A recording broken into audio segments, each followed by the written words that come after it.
बिस्मिल्लाहिर्रहमानिर्रहीम। Welcome to my channel. I hope कि आप सब ठीक ठाक होंगे। आज का हमारा टॉपिक है यूपीआई माहाना pension latest news update. Topic के जाने बढ़ने से पहले आपसे रिक्वेस्ट करते हैं कि अगर आप चैनल पर नए हैं तो चैनल को सब्सक्राइब कर लें ताकि सरकारी मुलाजमीन और पेंशनर्स के हवाले से आने वाली हर न्यूज़ अपडेट से आपको बाखबर रखा जा सके।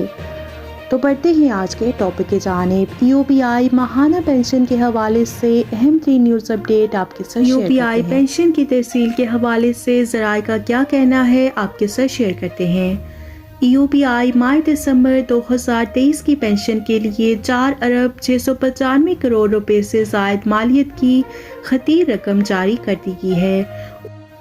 यूपीआई पेंशन के लिए 4 अरब 695 करोड़ रुपए से ज़ायद मालियत की खतीर रकम जारी कर दी गई है, लिहाजा पेंशन आपके अकाउंट्स में मुंतकिल कर दी गई है और कल से आपको पेंशन मिलना शुरू हो जाएगी। और आपको अगर पेंशन के हवाले से एसएमएस मौसूल नहीं होता तो फिर भी आपने एक दफ़ा जाकर एटीएम ज़रूर चेक कर लेना है। हो सकता है कि पेंशन आपके अकाउंट में मुंतकिल कर दी गई हो लेकिन आपको एसएमएस मौसूल ना हुआ हो। लेकिन अगर 1 तारीख तक आपको आपकी पेंशन के हवाले से ना तो एसएमएस मौसूल होता है ना ही एटीएम में अगर आपकी रकम ट्रांसफ़र की जाती है तो आपने बैंक अल-फलाह की हेल्पलाइन पर रब्ता कर लेना है, क्योंकि ज़राए के मुताबिक यूपीआई पेंशन के हवाले से रकम जो है वो बैंक अल-फलाह को ट्रांसफ़र कर दी गई है और इसकी डिस्बर्समेंट का काम भी शुरू कर दिया गया है और हो सकता है कि कल आपको पेंशन मौसूल हो जाए।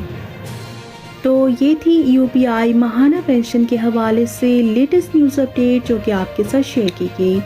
वीडियो को लाइक कर लीजिए, शेयर करें। अगर आप चैनल पर नए हैं तो चैनल को सब्सक्राइब कर लें। मिलते हैं नेक्स्ट वीडियो में, तब तक के लिए टेक केयर। अल्लाह हाफिज़। अल्लाह निगहबान।